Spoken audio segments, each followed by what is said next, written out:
नमस्कार दोस्तों, आप सभी ने एस्ट्रोलॉजी के बारे में तो सुना ही होगा। काफी लोग आजकल बड़ा इंटरेस्ट दिखा रहे हैं और बहुत से एस्ट्रोलॉजर से अपनी जिंदगी के सवाल आए दिन पूछते रहते हैं। इसी सिलसिले में जानी मानी एस्ट्रोलॉजर मनीषा गुप्ता जी से जानिए कि क्या हमें शादी करनी चाहिए या नहीं। शादी एक ऐसी चीज है जो हर किसी की जिंदगी में बहुत ज्यादा महत्वपूर्ण योगदान निभाती है, लेकिन फिर भी कुछ लोग यह मानते हैं कि शादी करके उनका जीवन सही हो जाता है या शादी करनी ही नहीं चाहिए। आइए देखिए समाचार 24+ की मनीषा गुप्ता जी की खास रिपोर्ट।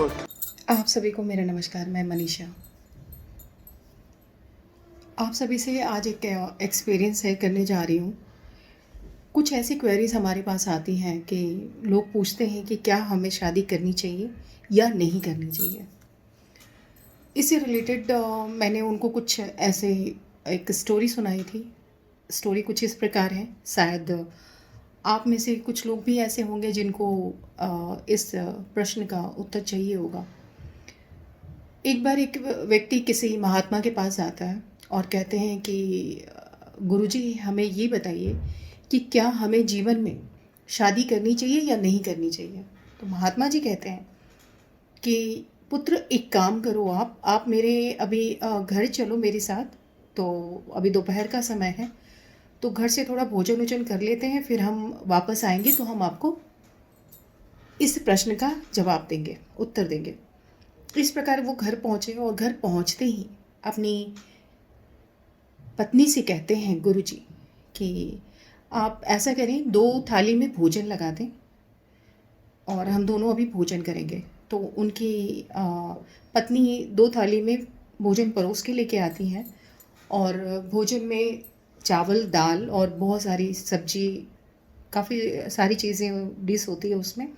तो गुरुजी कहते हैं अपनी पत्नी को कि ऐसा करो, आप ये जो चावल है इसे दोबारा से गर्म करके ले आओ। तो उनकी वाइफ कहती हैं कि ठीक है, मैं ले आती हूँ। तो उतनी देर में उनके साथ जो व्यक्ति आया हुआ था, उन्होंने देखा कि चावल से तो भाप निकल रहा है, बिल्कुल गर्म है। फिर गुरुजी ने ऐसा क्यों कहा? तो उतनी देर में उनकी पत्नी चावल लेके आ गई और अच्छे से सबने भोजन किया। फिर उसके बाद थोड़ी देर उन्होंने सोचा कि थोड़ा विश्राम कर लें। विश्राम करते करते ही उन्होंने अपनी पत्नी से कहा कि सुनो, एक काम करो, ऐसा करो, तुम थोड़ा दिया बत्ती लगा दो, थोड़ा अंधेरा सा लग रहा है। तो इतनी देर में उनकी पत्नी ने दिया बत्ती भी लगा दी। तो उस व्यक्ति ने कहा कि अभी दोपहर का समय है, अच्छी खासी रोशनी है घर में, फिर भी ऐसा क्यों कह रहे हैं गुरुजी? तो उनकी पत्नी ने फिर भी दिया बत्ती लगा दी। इतनी देर में फिर दोनों आपस में विश्राम करने के बाद कुछ ही देर में चलने लगे। चलते चलते जैसे ही गुरुजी बाहर निकले, चौखट पार की और निकलने लगे, उतनी देर में उनकी पत्नी आती है अंदर से। कहती हैं कि सुनिए, ये सॉल लेते जाइए, बाहर बहुत सर्दी है, ये रख लीजिए, बाहर आपको काम आएगा। तो व्यक्ति उतनी देर में फिर सोचता है, जून जुलाई की इतनी तेज गर्मी है, फिर सॉल क्यों दिया है इन्होंने। तो जाते जाते उस व्यक्ति ने पूछा अपने गुरुजी से कि ऐसी क्या समस्या है, मेरी समझ में नहीं आ रहा। गर्म चावल को दोबारा गर्म किया जा रहा है, तेज रोशनी में दीपक जलाया जा रहा है और इतनी चिलचिलाती गर्मी में सॉल आप ले रहे हैं, ये मेरी समझ से बाहर। तो गुरुजी ने कहा, पुत्र देखो, जिस प्रश्न का उत्तर तुम मुझसे मांग रहे थे उसका जवाब तुम्हारे सामने है।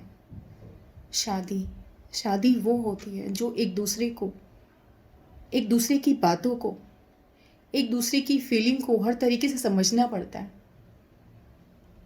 अगर चावल गर्म है लेकिन मैंने अपनी पत्नी को कहा कि ये ठंडा है, तो वो ये नहीं कहेंगे कि ये गर्म है, आप खा लीजिए।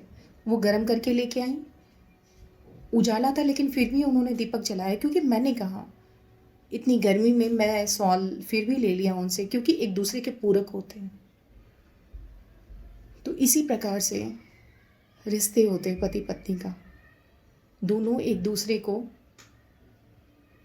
समझना और भरोसा रखना बहुत ज़रूरी होता है।